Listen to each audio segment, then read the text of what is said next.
하나님의 이름을 알려달라고 하는 모세에게 하나님이 어떻게 대답하셨죠?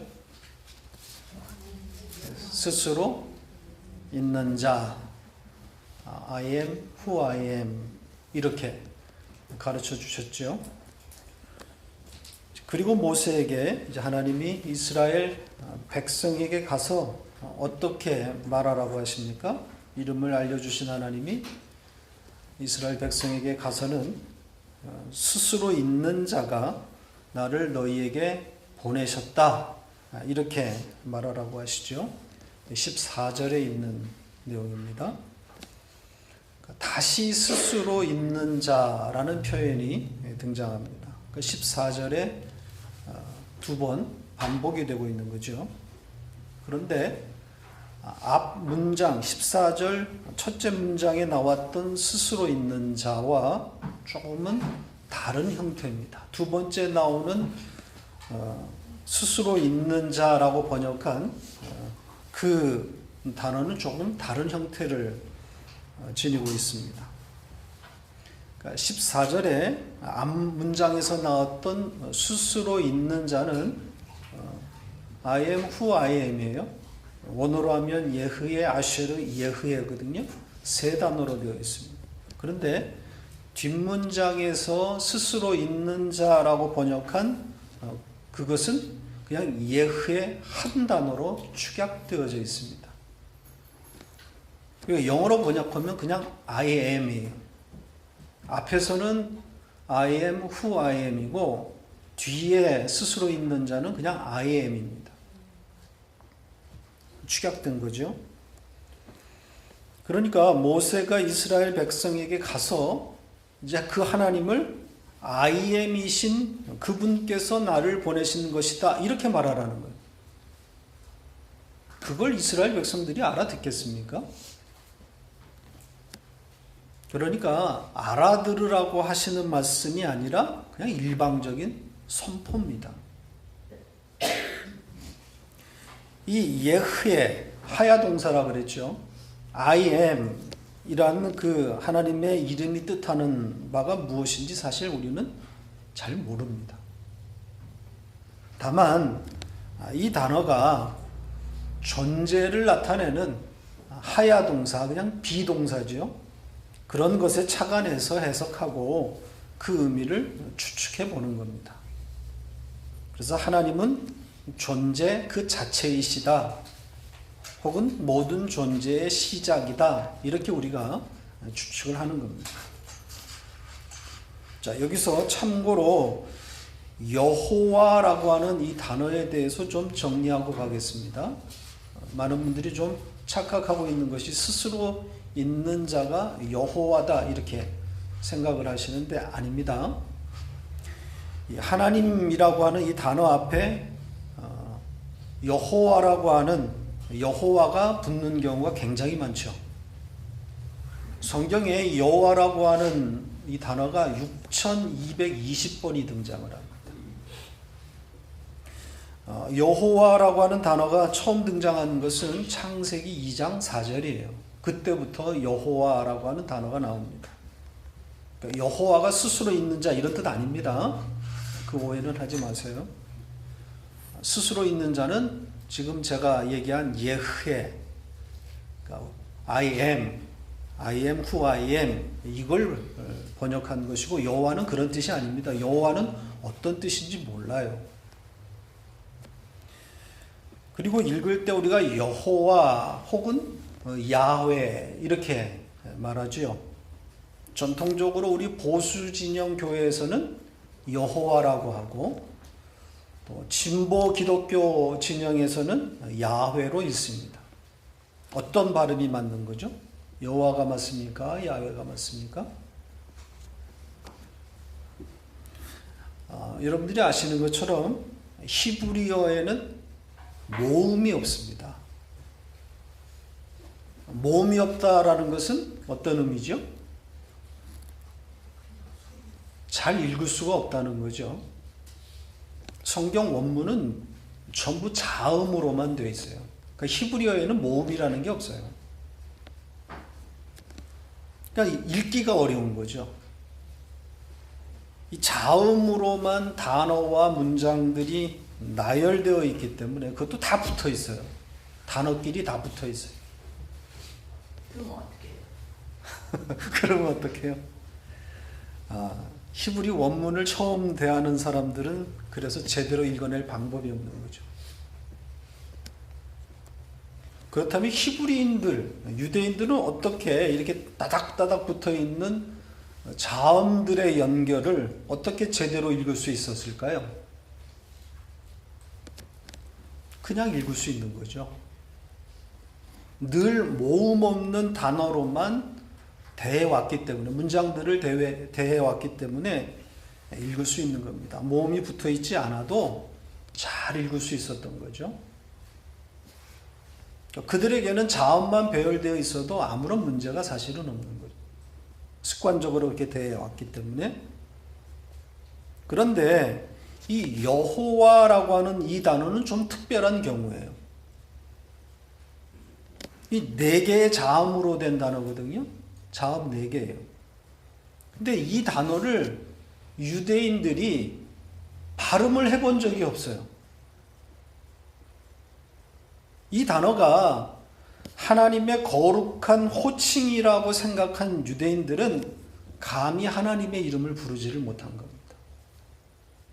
그러니까 이 단어가 나오면 그들이 읽지를 않아요. 읽을 수가 없는 겁니다. 읽어본 적이 없어요. 입 밖으로 그 단어를 불러본 적이 없어요. 그래서 이 단어가 나오면 유대인들은 그 단어를 발음할 수가 없었기 때문에, 입 밖으로 낼 수 없었기 때문에 대신 아도나이 하고 바꿔 부르게 된 겁니다. 아도나이는 그냥 주님이란 뜻이에요. 그러니까 이 단어가 성경에 딱 나오면 유대인들은 아도나이 하고 그렇게 읽어요. 주님 이렇게 읽는 거예요. 그리고 이 필사하는, 성경을 베끼는 그런 그 율법 학자들, 서기관들은 이 단어가 나오면 그 단어만 쓰는 붓이 따로 있어요. 그 정도로 하나님의 어떤 그 호칭에 대한 그런 그 경외심들이 있었던 거죠. 이렇게 이 단어를 발음해 본 적이 없기 때문에 그 누구도 어떻게 읽어야 맞는지 알 수가 없는 거죠. 그래서 이 4자음을 가지고 이 발음을 조합해서 만들어낸 값이, 학자들이 이 4단어를 가지고 발음을 조합해 보니까 여호와라고 가능하고 혹은 야훼도 가능하다. 발음을 해볼 수 있는 조합이 이 2가지. 그러나 그 뜻은 알 수가 없는 거죠. 가르쳐 주시질 않았기 때문에. 다만 하나님의 특별한 이름이다 이렇게 추측해 볼 수는 있는 거죠. 근데 그 뜻은 모릅니다. 그리고 그 어원을 추적할 수도 없어요. 자, 하나님의 이름과 관련된 계속되는 이야기로 오늘 본문을 좀 시작해 보겠습니다. 이 예흐의 I am이죠. 이렇게 이름을 알려주신 여호와 하나님께서 이번에는 모세에게 다른 이름으로 이스라엘 백성에게 가라 이렇게 또 말씀하세요. 14절에서는 예흐에로 가라, I am으로 스스로 있는 자가 보냈다 이렇게 말씀하시는데 15절에서는 그 이름을 말하지 아니하고 어떤 이름으로 이스라엘 백성에게 가라 그럽니까? 예, 조상의 하나님, 즉 아브라함의 하나님, 이삭의 하나님, 야곱의 하나님이 너를 보내셨다 이렇게 말하라는 거죠. 그러면 스스로 있는 자, 예흐의 I am이죠. 그분이 가라고 했다는 겁니까? 아니면 조상의 하나님이 가라고 했다는 겁니까? 좀 모순처럼 보이지 않아요? 14절에서는 스스로 있는 자가 보내셨다고 해라. 15절에서는 네 조상의 하나님이 보내셨다고 하라. 어떻게 읽어야 하는 거죠?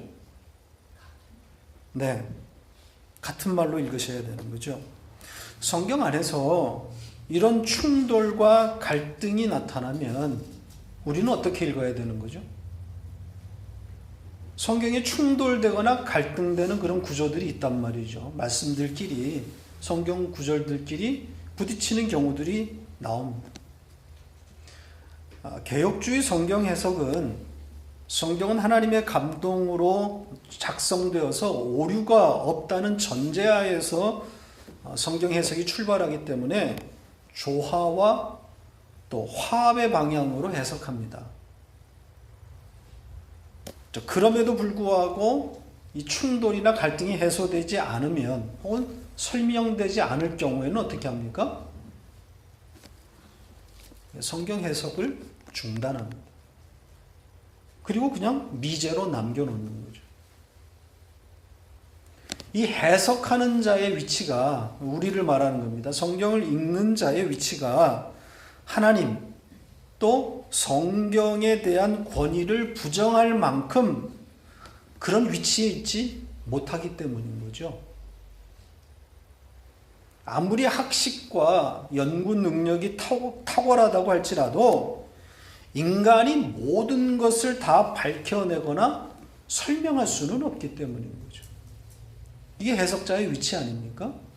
모순처럼 보인다고 해서 충돌하고 있다고 해서 그걸 우리가 결정할 만큼의 그런 위치에 있지 못한 겁니다. 그래서 성경 해석을 일단 중단하고 미제로 남겨놓는 거예요. 따라서 오늘 이 출애굽기 3장 14절과 15절에 각각 다른 내용을 조화롭게 읽어낼 수 있어야 되는 거죠. 어떻게 읽으면 되겠습니까? 14절에 예흐웨의 하나님과 I am 그 하나님과 15절에 조상의 하나님은 같은 의미를 담고 있다. 이렇게 읽으면 되는 거죠. 스스로 존재하시는 그 하나님이 바로 조상의 하나님이라는 거죠. 조금 더 설명을 드리죠. 이 조상의 하나님, 아브라함과 이삭과 야곱의 하나님은 어떤 하나님이라고 그랬죠? 무엇을 담고 있는 그런 칭호들입니까? 네, 언약이라고 그랬죠. 언약입니다. 언약을 담고 있는 거. 언약이 뭐예요? 아마 우리 서문화교에서 가장 많이 지금 사용되고 있는 단어 중에 하나가 이 언약일 겁니다. 언약이라고 하는 관점에서 우리는 지금 계속 성경을 보고 있는 거죠. 이 하나님의 언약, 이것은 쌍방향의 계약이 아니라 일방적이고 우리 입장에서 보면 수동적인 계약이라고 그랬죠. 서로의 조건을 가지고 합의해가는 방식이 아니라 하나님께서 일방적으로 찾아오셔서 그냥 일방적인 약속을 주는 것으로 계약이 맺어진 겁니다. 우리와 상관없이 사실. 이런 일방적인 계약의 관점을 담고 있는 그 하나님의 이름이 바로 조상의 하나님이죠. 그러니까 존재 그 자체이신 하나님이 존재도 아닌 인간을 찾아오셔서 존재를 부여하시는 행위를 담고 있는 것이 이 조상의 하나님입니다. 존재도 아니잖아요, 우리는. 그런데 그런 우리를 언약으로 말미암아 존재로 만드시는 거란 말이에요. 네. 언약이 없는 자는 사실 존재하지 않는, 존재가 아닌 거죠. 언약 가운데 들어있는 자만 사실은 존재예요. 비잉이다 이 말이에요. 그야말로 사람인 거예요. 언약 가운데 없는 자는 존재 아닙니다. 그러니까 언약을 담고 있는 조상의 하나님은 바로 스스로 존재하시는 예흐의 하나님, IM의 그 하나님과 그 맥을 같이 하는 것이다. 이렇게 말할 수 있습니다. 신앙생활은 이 언약을 지키는 거예요. 언약을 지킨다고 하는 것이 무슨 뜻이라고 했습니까? 언약을 지킨다. 예. 언약의 내용 중에 우리가 지켜내야 할 어떤 것이 있는 것이다. 이런 뜻이 아니라 그랬죠. 언약은 쌍방의 어떤 계약이 아닙니다. 하나님의 일방적인 행위만 담고 있어요. 인간이 지켜내야 할 그 어떤 것도 담겨 있지 않단 말이죠. 자, 언약을 지킨다고 하는 것이 무슨 뜻인지 일단 말씀을 하나 찾아서 읽고 조금 더 설명을 드리겠습니다. 창세기 17장 9절 10절을 보지요. 같이 읽겠습니다. 하나님이 또 아브라함에게 이르시되 그런즉 너는 내 언약을 지키고 내 후손도 대대로 지키라.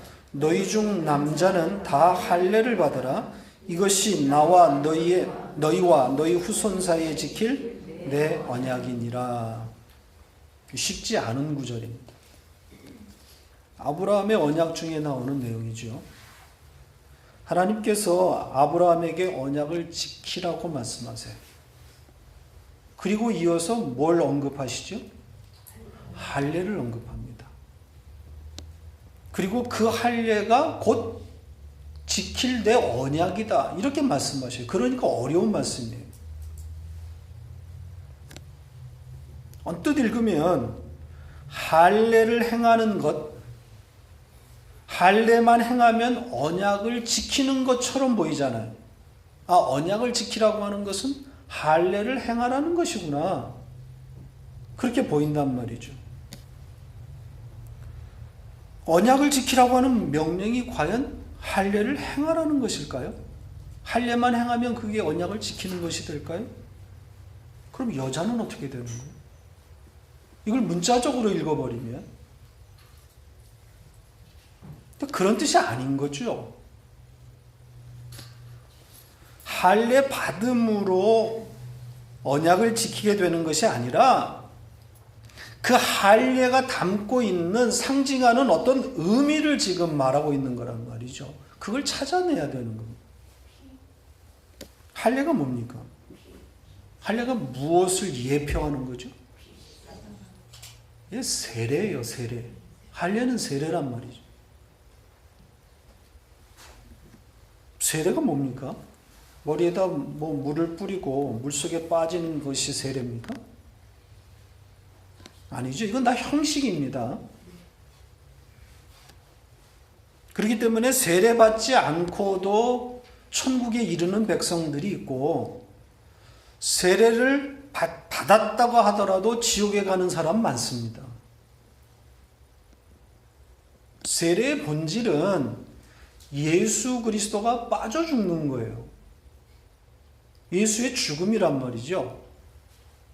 그러니까 세례를 우리가 받는다고 하는 것은 그 예수와 함께 죽고 함께 죽는 거예요.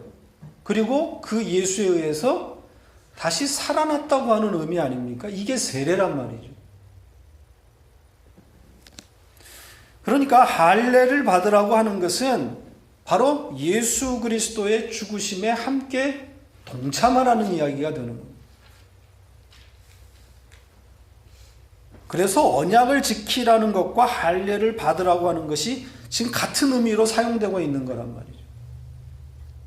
예수 그리스도의 죽음에 십자가에 동참하는 겁니다. 그게 할례를 받는 것이고 그게 언약을 지키는 거란 말이에요. 성찬이나 세족 이게 다 같은 의미예요. 할례, 세례, 성찬, 세족 사실은 다 맥을 같이 하는 거란 말이에요. 성찬, 세족이 나왔으니까 조금 더 설명을 하고 가겠습니다. 오늘날의 교회가 성찬식을 보존하고 계속해서 그 성찬을 거행하죠. 근데 성찬식은 보존하면서 세족은 하지 않아요. 세족식은 보존하지 않았어요.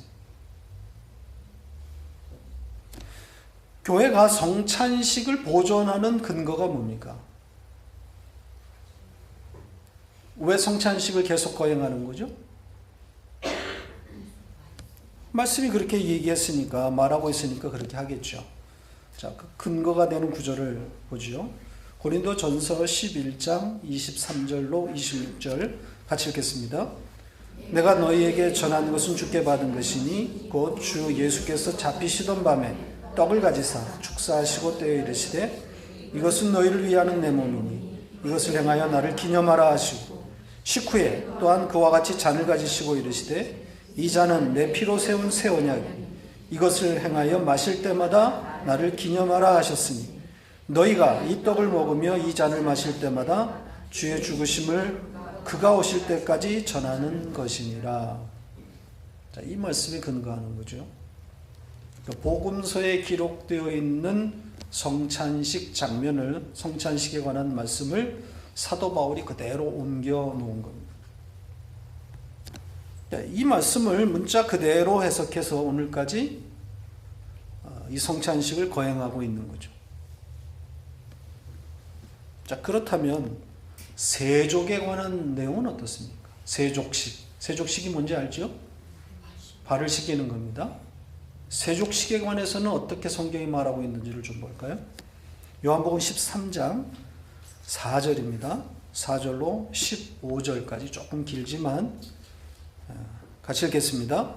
저녁 잡수시던 자리에서 일어나 겉옷을 벗고 수건을 가져다가 허리에 두르시고 이에 대야에 물을 떠서 제자들의 발을 씻기시고 그 두르신 수건으로 닦기를 시작하여 시몬 베드로에게 이르시니 베드로가 이르되 주여 주께서 내 발을 씻으시나이까?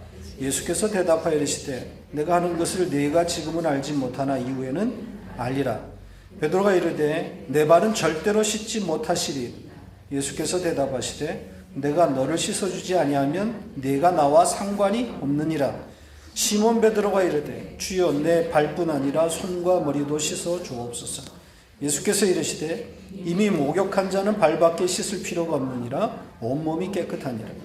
너희가 깨끗하나 다는 아니니라 하시니 이는 자기를 팔 자가 누구인지 아심이라. 그러므로 다는 깨끗하지 아니하다 하시니 그들의 발을 씻으신 후에 옷을 입으시고 다시 앉아 그들에게 이르시되 내가 너희의 행한 것을 너희가 아느냐? 너희가 나를 선생이라 또는 주라 하니 너희 말이 옳도다. 내가 그러하다. 내가 주와 또는 선생이 되어 너희 발을 씻었으니 너희도 서로 발을 씻어주는 것이 옳으니라. 내가 너희에게 행한 것 같이 너희도 행하게 하여 본을 보였노라. 이렇게 되어 있어요. 이게 세족에 관한 내용입니다. 예수님께서 제자들의 발을 씻기시는 이 세족식의 모습입니다. 발을 씻기신다고 하는 것이 무슨 의미입니까? 예수님께서 발을 씻겨주시는 그 베드로와의 대화를 통해서 우리는 예수님께서 제자들의 발을 씻기신다고 하는 그 의미를 추측할 수가 있죠. 절대 발을 씻지 못하겠습니다. 버티는 베드로에게 주님 뭐라 그러십니까? 상관이 없다. 내가 너의 발을 씻어주지 않으면 상관이 없다. 그러면서 하시는 말씀이 이미 온몸이 깨끗하다 그러죠. 이미 제자들은 온몸이 깨끗해졌다 그럽니다. 그런데 다는 아니라 그러죠. 누구 때문에 이런 말씀하시는 거예요? 가룟 유다 때문에 그래요. 그는 온몸이 깨끗하지 않은 자. 그러니까 온몸이 깨끗해진 자만 발을 씻겨주신다는 그런 의미 아니겠습니까? 우리는 여기에서 발을 씻겨주신다고 하는 것이 어떤 뜻인지를 짐작할 수 있는 거죠. 그게 뭐예요? 죄사함을 말하는 거란 말이죠. 십자가를 말하고 있는 거란 말이에요. 그러니까 세족은 발을 씻겨주는 것은 십자가로 말미암아 살아난 자들에게만 행하는 의식인 거죠. 그리고는 주님이 뭐라고 명령하십니까? 너희들끼리 서로 발을 씻어주라 그럽니다. 이게 세족식이에요. 해보셨습니까? 세족식 해보신 적 있으세요? 네. 근데 왜 지금은 안 하죠? 귀찮아서, 간지러워서, 오그라들어서. 저는 제 발을 누구한테 줄 수가 없더라고요. 일단 너무 간지럽고. 세족이 담고 있는 의미 때문에 사실은 이 세족식을 하는 거라면, 예수 그리스도의 십자가가 고스란히 담겨 있는 그런 의식이에요. 서로의 발을 씻겨주면서 예수께서 발을 씻겨주신 그 의미를 되새기라는 거죠. 기념하라는 겁니다. 그러니까 십자가의 의미를 반복해서 추억하고 기억하는 거예요. 성찬과 의미가 같아요. 성찬의 의미가 뭡니까? 같은 거 아닙니까? 예수 그리스도의 죽으심을 기념하려 하는 거란 말이죠. 그런데 왜 성찬은 보존되어 있고 세족은 없어졌습니까? 문자적으로 지키려면 다 같이 지키든지 두 가지를 다 지키든지 아니면 다 상징으로만 남겨놓든지 해야 되는 거 아니겠어요? 성찬식을 거행하는 것이 틀렸다고 지금 말하는 게 아닙니다. 성찬식이 담고 있는 그 내용이 중요하다는 거죠. 그런 취지에서 서문화 교회를 시작하고 성찬식을 행한 적이 우리는 없어요. 성찬식을 행하지는 않지만 매주일 예수 그리스도를 받아 먹는 것으로 설교가 귀결되기 때문에 그런 거죠. 이렇게 바른 의미에서 성찬에 참여하고 세족을 하는 것, 이것이 언약을 지키는 거예요. 그러니까 우리는 지금 모여서 성찬식을 거행하는 것이고 세족식을 거행하고 있는 거란 말이죠. 문자적으로 그건 아니지만 그 의미를 새기면 성찬식을 하는 것이고 세족식을 하는 거란 말이죠. 예수 그리스도의 하신 일을 기억하고 그것을 되새기고 있는 거예요. 이게 신앙생활이에요. 지금 하나님의 이름에 대한 이야기를 하고 있는 중입니다. 또 다른 하나님의 이름이 등장합니다. 지금 예흐의 하나님, 아이엠의 하나님, 그리고 조상의 하나님 이렇게 등장했죠. 또 하나의 하나님의 이름이 등장합니다. 이것은 애굽 왕에게 소개되어야 할 하나님의 이름이에요. 애굽 왕에게는 하나님을 어떻게 소개하라 그러죠? 애굽 왕에게 가서는 어떤 하나님? 18절에 나오죠? 어떤 하나님으로 소개하라 그럽니까? 예, 히브리 사람의 하나님이다. 이렇게 말하라는 거예요. 지금 계속 전하는, 받는 사람, 대상에 따라서 하나님의 이름이 계속 바뀌고 있어요. 히브리 사람, 히브리인의 하나님이라 이렇게 말하라고 하시죠. 애굽 왕에게는 전혀 다른 이름으로 소개되고 있는 겁니다. 자, 애굽 왕의 입장에서 이 하나님의 이름은 어떤가요? 뭐 가장 높은 하나님, 가장 센 하나님, 뭐 이렇게 킹 오브 킹스 뭐 이렇게 전달이 됐다면 조금 움찔할지 모르지만 히브리인의 하나님이에요. 그럼 애굽 왕의 입장에서 보면 그 이름이 어때요? 아주 가소로운 거죠. 종살이하고 있고 노예 가운데 내깔려두는 그런 무능한 신이 되어버리는 거죠.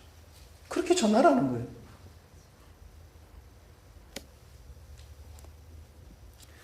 자, 여기 히브리 사람, 히브리인이라고 하는 표현이 나오는데 처음 등장하는 건 아닙니다.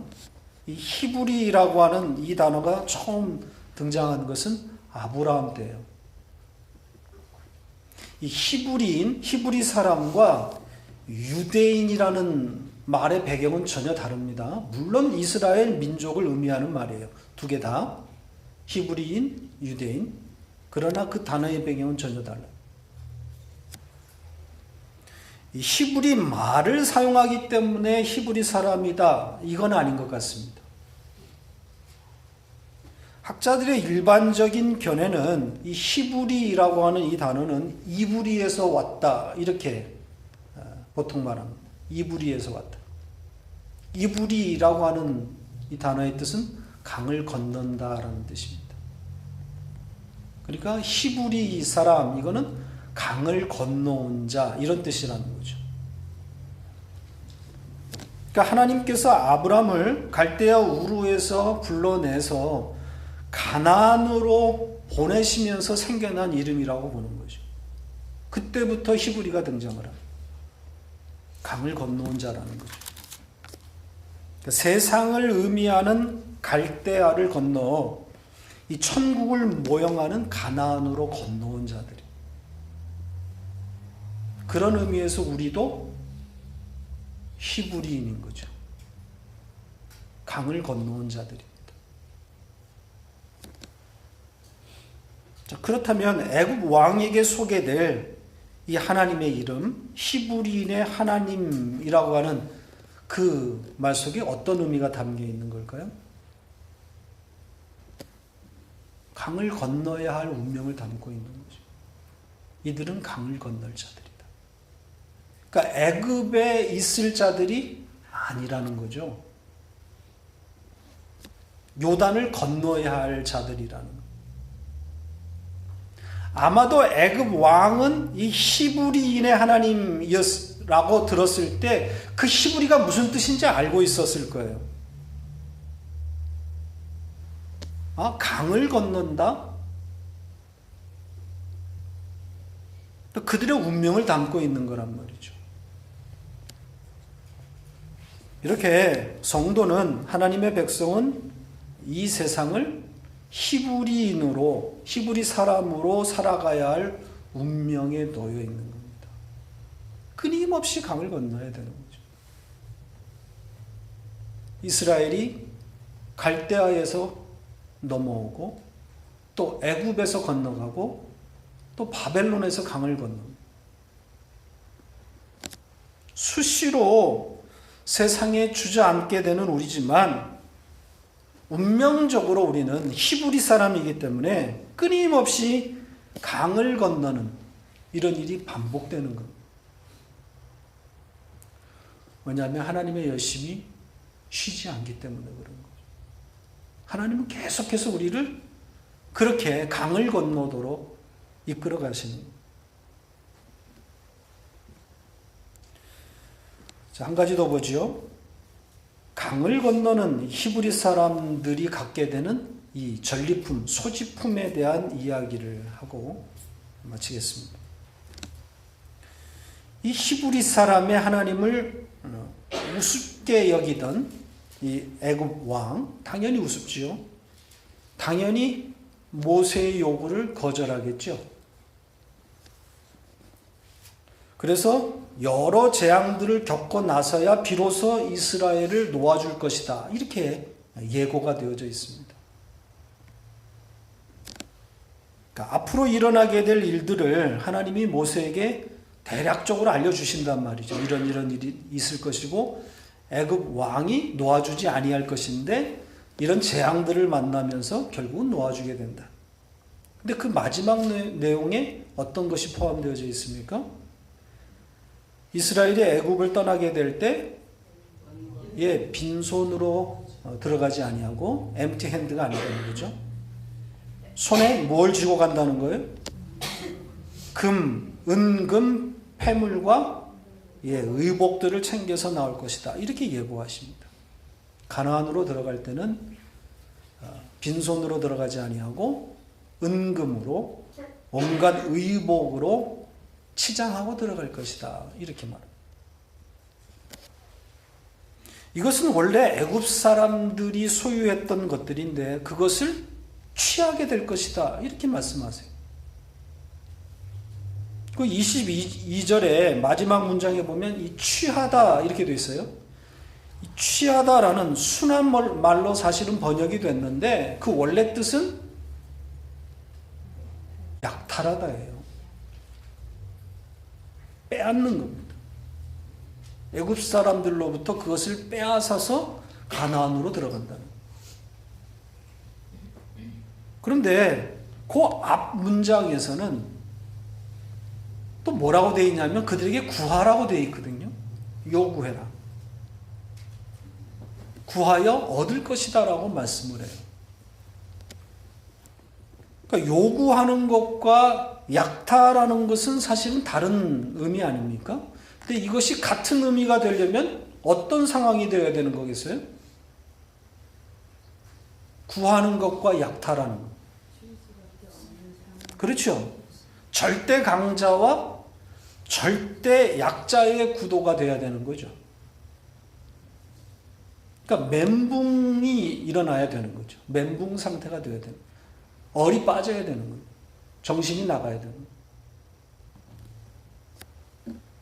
애굽의 모든 집에서 장자가 죽어 나가는 그런 상황이 바로 그런 상황 아니겠어요?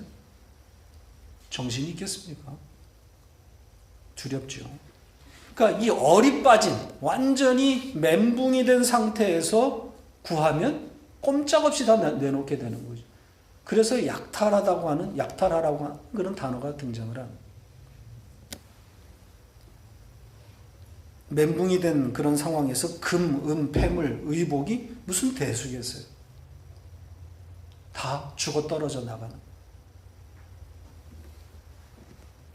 이렇게 이스라엘은 출애굽 과정에서 전리품까지 챙겨서 그러니까 전쟁에서 승리했을 때 얻는 바로 그 전리품이죠. 그걸 챙겨서 가나안으로 들어가게 되는 거예요. 세상과의 전쟁에서 승리하고 전리품을 챙겨 가나안으로 들어가는 거예요.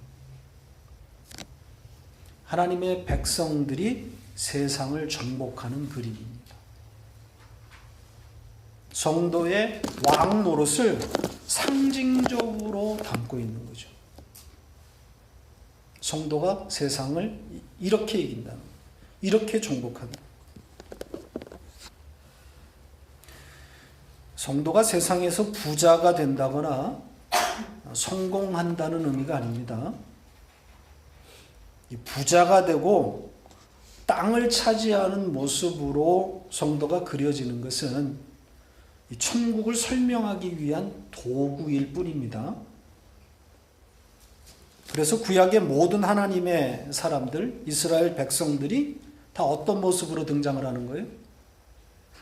네, 땅을 차지하고 부자가 되는 모습으로 그려지는 거란 말이죠. 부자가 되는 것과 성도가 세상을 이기는 것, 세상을 정복하는 것은 아무런 관련이 없습니다. 네. 하나님을 전혀 모르는 사람들 중에 부자가 더 많아요. 그렇잖아요? 그러니까 예수 믿고 복 받아서 부자가 되었다 이런 이야기 하면 안 되는 거죠. 그거는 사실이 아닙니다. 그건 틀린 거예요. 부자가 될 수도 있고 부자가 아닐 수도 있어요. 예수 안 믿고도 얼마든지 부자가 될 수 있고 아니 예수 안 믿는 부자가 더 많아요. 이 세상에 부자들 중에 예수 믿는 부자가 몇이나 될 것 같아요.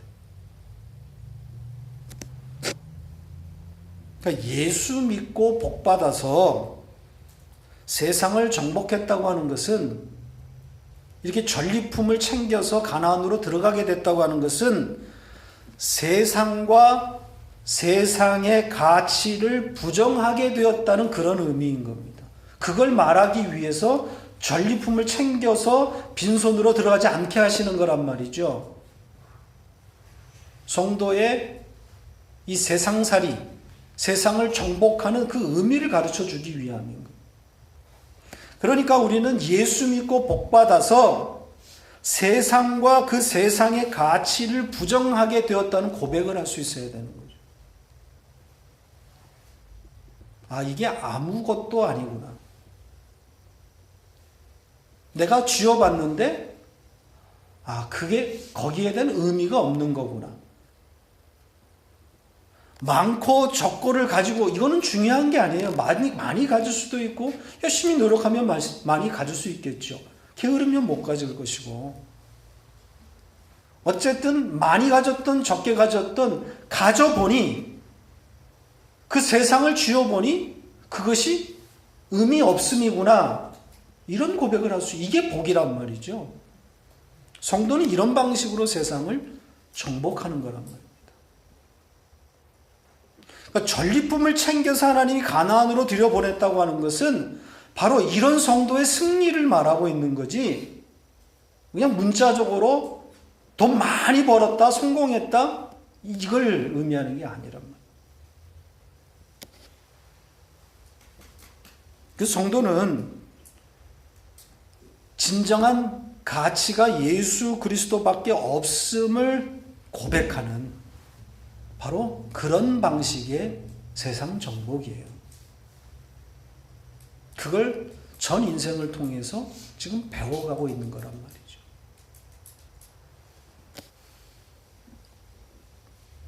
그러니까 이스라엘 백성들이 애굽으로부터 이렇게 전리품을 취해서 가나안으로 들어가는 모습은 정확히 하나님의 백성들에게 임한 천국의 실제를 말하고 있는 거예요. 이게 우리의 현실이란 말이죠. 하나님이 우리 손에 지금 다 쥐어준 겁니다. 금, 은, 패물과 의복으로 다 우리를 입혀주신 거랍니다. 그렇게 세상을 정복한 자들이라는 거죠. 이 현실을 인식하면서 천국을 누리시기를 바랍니다.